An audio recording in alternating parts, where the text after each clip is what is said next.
चतुर्थ स्कंद षोडश अध्याय मैत्रेय उवाच भृगु अंगिरा मुनि जेते ऋषिए मिलिले समस्ते भालती अति मन दुखे प्रजा रक्षण राजके कहती जेबे नाही राजा दुष्टे लुटिबे जन प्रजा हेमंत विचार समस्ते बेणुर जननी अग्रते राज्य रक्षणे धर्म कई सकल जने रुंड होई विचार करी अतिरेके बेणुकु राज अभिषेके दुष्टे जे थिले दुष्टपणे लुटिबे बोली प्रजागणे बेणुर राजपण कर्णे शुणी लुचिले घोर बने ए सुपर्ण डरे जेने नागे पशिले गिरी घोर मार्गे बेणु जे राज्य राजा होई राज संपदे गर्भ होई स्वभावे दुष्ट दुराचार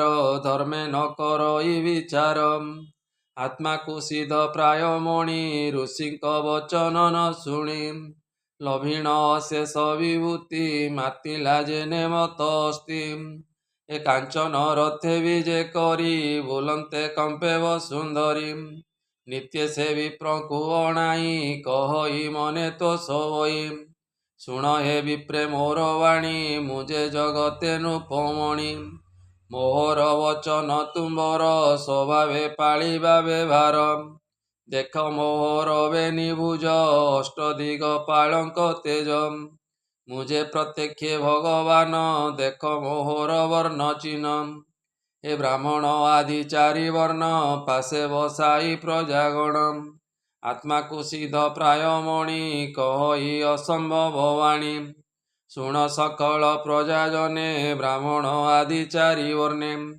मोरा जे यज्ञ न करिब पितृदेवता न पूजिब दान ने दब विप्रस्ते तीर्थ न जीव पादगते मत हूँ बड़ नाही आन मुसे प्रत्यक्ष भगवान मो नाम जपुथिब तुंडे मते पूजिब अग्निकुंडे जे मोर वाक्य न करिब मोरा जे दंडे नथिब जीवन नाशिबी ताहार सर्वसंपद करी चूर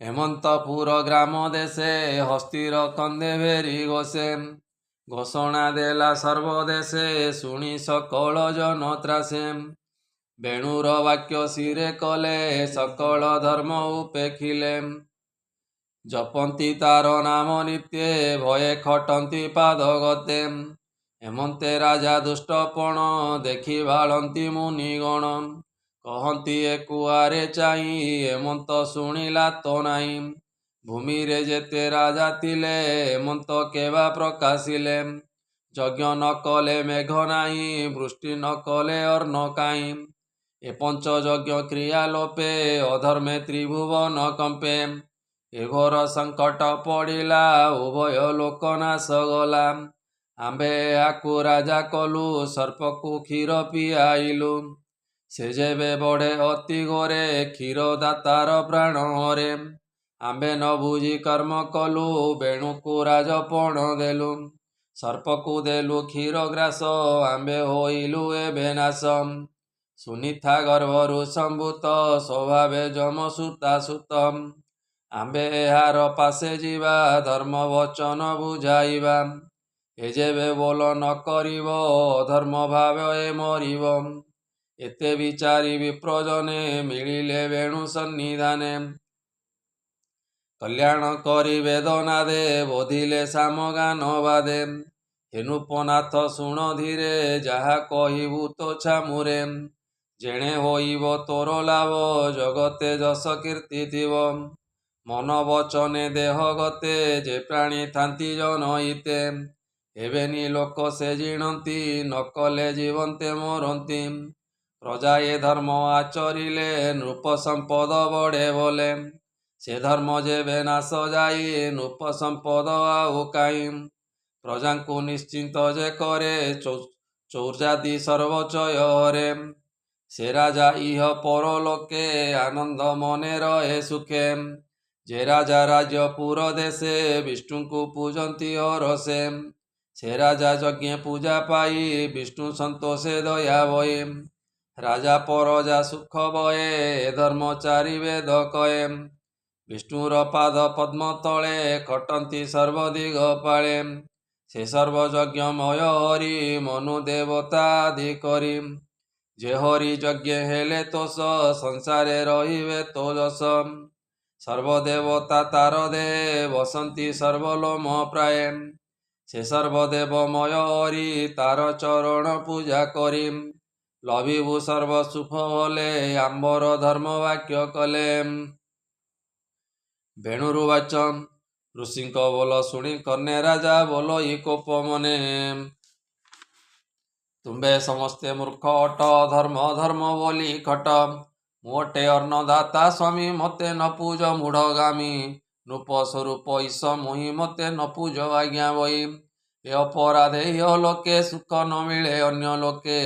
ଯଜ୍ଞ ପୁରୁଷ କେ ଅଟଇ ମବିନୁ ଅନ୍ୟ କେହି ନାହିଁ। ଦେଖ ନୃପତି ଏ ଶରୀରେ ଦେବେ ବସନ୍ତି ଅଧିକାରେ। ବିଷ୍ଣୁ ବିରଞ୍ଚି ମହେଶ୍ୱର ଇନ୍ଦ୍ର ପବନ ଦିବାକର। ଯମରାଜନ ଧର୍ମଦାତା ସୋମ ଧରଣୀ ଭସ୍ମ କର୍ତ୍ତା। ଇନ୍ଦ୍ର ବରୁଣ ଆଦି ଯେତେ ସର୍ବେ ବସନ୍ତି ନୃପ ଗାତ୍ରେ। ଯେ ବର ସାପ ଦିଅନ୍ତି ଲୋକେ ନୃପ ଶରୀର ଏକେ ଏକେ। ଏ ଦେହ ମହିମା ନ ଜାଣି ଅଧର୍ମ ଧର୍ମ ପରିମାଣି। ଏଣୁ ତୁମ୍ଭର କର୍ମ ଯେତେ ସେ ଧର୍ମେ ପୂଜା କର ମତେ। ମୋହର ଅଙ୍ଗେ ବନ୍ଦୀ କଲ ଏ ଧର୍ମ ସୁକର୍ମ ତୁମ୍ଭର। ସୁଯଜ୍ଞ ଭୋଗ ମୋର ଦେହି ମୋତଉଁ ଅନ୍ୟ ଦେବ ନାହିଁ। ଏମନ୍ତ ବିପରୀତ ମତି ଭଜିଲା ପାଷାଣ୍ଡକ ଗତି। ମୁନିଙ୍କ ଅନୁରୋଧ ବାଣୀ ନିଶ୍ଚୟ ନ କଲା ନୃପମଣି। ସ୍ୱଭାବେ ଦୁଷ୍ଟ ନରଗଳ ଆତ୍ମାକୁ କଲା ଅମଙ୍ଗଳ। ଏମନ୍ତ ମୁନିଙ୍କ ବଚନେ ଅବଜ୍ଞା କଲା ଦିନେ ଦିନେ। ଆତ୍ମା ପଣ୍ଡିତ ମନ୍ୟ କରେ ମୁନିଙ୍କ ବଚନ ନ ଧରେ। ଏ ମୁନି ଏ ଦିନେ ଦିନେ ଆସି ଧର୍ମ କହନ୍ତି ପାଶେ ବସି।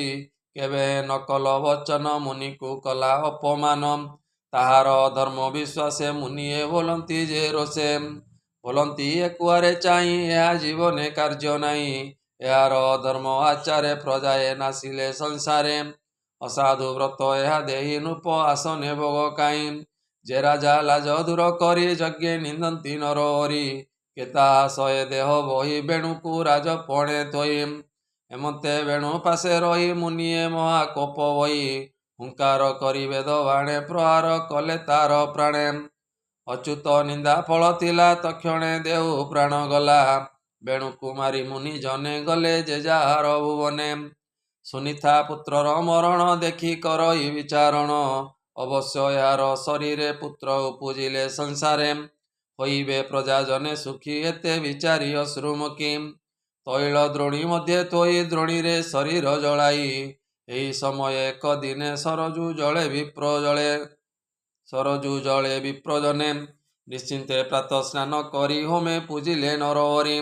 ବିଷ୍ଣୁର କଥା ଗୋଷ୍ଠୀ କଲେ ଏମନ୍ତେ ଉତ୍ପାତ ଦେଖିଲେ। ଶୁଭଇ ଲୋକେ ମୁଖ ଘୋଷ ଆନନ୍ଦେ ବାଦ୍ୟ ଗୀତ ରସ। ପ୍ରଜାଏ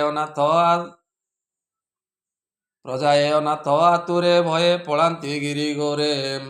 ମୁନି ଚାହାନ୍ତି ଚାରି ଦିଗେ ଧୂଳି ଉଡ଼ିଲା ବାୟୁ ଯୋଗେ। ଦୁଷ୍ଟେ ଧାମନ୍ତି ଶସ୍ତ୍ର ଧରି ଡାକନ୍ତି ମାର ମାର କରି। ତାଙ୍କ ଚରଣେ ଧୂଳି ବେଗେ ଆଚ୍ଛାଦି ଉଡ଼େ ଦଶ ଦିଗେ। ଦୁଷ୍ଟେ ଲୁଟନ୍ତି ପ୍ରଜା ଧନ ଅଦ୍ଭୁତେ ଶୁଭେ ଘୋର ସ୍ୱନ। ମୁନିଏ ପ୍ରଜା ଦୁଃଖ ଦେଖି ମନେ ହୋଇଲେ ଗୁରୁ ଦୁଃଖୀ। ଏ ବୋଲନ୍ତି କଲୁ ମନ୍ଦ କୃତ୍ୟ ପ୍ରଜାଏ ହୋଇଲେ ଅନାଥ। ରାଜା ନଥିଲେ ପ୍ରଜା କାହିଁ ଏମନ୍ତ ବୋଲି ଦୟା ବହି। ବୋଲନ୍ତି ବ୍ରାହ୍ମଣ ବ୍ୟବହାରେ ସଂସାରେ ପର ଉପକାରେ। କ୍ଷୀରୁ ଯେ ସନେ ଭିନ୍ନ ଭାଣ୍ଡେ ତ ଯତ୍ନେ କରନ୍ତି ଦଣ୍ଡେ ଦଣ୍ଡେ। କେବେ ନୁହେଁ ସେ ନିରୋଧ ଏମନ୍ତ ମଣି ଶାସ୍ତ୍ରବାଦ। ବୋଲନ୍ତି ଅଙ୍ଗରାଜ ବଂଶେ ଧାର୍ମିକ ରାଜା ବିଷ୍ଣୁ ଅଂଶେ। ସେ ରାଜା ଗୋବିନ୍ଦ ଆଶ୍ରୟେ ରାଜ୍ୟ ପାଳନେ ସ୍ନେହ ବସେ। ତାର ଜୀବନ ଏ ସଂସାରେ ଜିଅଇ ପର ଉପକାରେ। ଏତେ ବିଚାରି ବିପ୍ର ଭୋରେ ପିଣ୍ଡ ମନ୍ଥିଲେ ବେଦ ସ୍ୱରେ। ବାହୁକ ନାମେ ନର ହଂସେ ଅଦ୍ଭୁତେ ହୋଇଲା ପୁରୁଷେ। ସେ କେ କହୁ କୃଶ ଅଙ୍ଗ ତାର ଅତି ଦୁର୍ବଳତା ଶରୀର। ଭ୍ରୁକୁଟି କୁଟିଳ ବଦନ ଅରୁଣ ବିରାଜେ ଲୋଚନ। ବୃଦ୍ଧ ତରୁଣ ହୃଦୁନାଶ ତାମ୍ରର ପ୍ରାୟ ମୁଣ୍ଡ କେଶ। ବିପ୍ରର ମୁଖକୁ ଅନାଇ କହି କି କରିବି ମୁଇଁ। ତାହାର ରୂପ ଦେଖି ମନେ ବିଚାର କଲେ ମୁନି ଜନେ। ଦେଖ ଦୂତ ଏହା କାଏ ରାଜା ଆସନେ ଯୋଗ୍ୟ ନୁହେଁ। ଏହାକୁ ଆମ୍ଭେ ରାଜା କଲେ ସଂସାର ନାସିବ ଏ ବୋଲେ। ଏମନ୍ତେ ବିପ୍ରେ ବିଚାରିଲେ ନିଷାଦ ବୋଲି ଆଜ୍ଞା ଦେଲେ। ବୋଇଲେ ବନେ ହୁଅ ରାଜା ଗିରି କାନନେ ତତେ ପୂଜା। ନିଷାଦ ଗଣେ ତାର ବଂଶେ ବନେ ରହିଲେ ଗିରି ଦେଶେ। ଯେ ବେଣୁ ଦେ ପାପ ଥିଲା ନିଷାଦ ରୂପେ ବନେ ଗଲା। ନିର୍ମଳ ଦେଖି ବେଣୁ ଅଙ୍ଗେ ପୁଣି ମନ୍ଥିଲେ ବାହୁ ଯୁଗେ। ନାରୀ ପୁରୁଷ ଏକ ମେଳେ ଜନ୍ମିଲେ ବେଦ ମନ୍ତ୍ର ବଳେ। କହି ବିପ୍ର ଜଗନ୍ନାଥ ଭାଷା ପ୍ରବନ୍ଧେ ଭାଗବତ। ଇତି ଶ୍ରୀମଦ୍ଭାଗବତେ ମହାପୁରାଣେ ପାରମହଂସ୍ୟାଂ ସହିତାଂ ବୟାସିକ୍ୟାं ଚତୁର୍ଥ ସ୍କନ୍ଧେ ନିଷାଦ ଜନ୍ମ कथने नाम षोडशोऽध्याय। बोल आनंदे कवार हरि हरि बोल।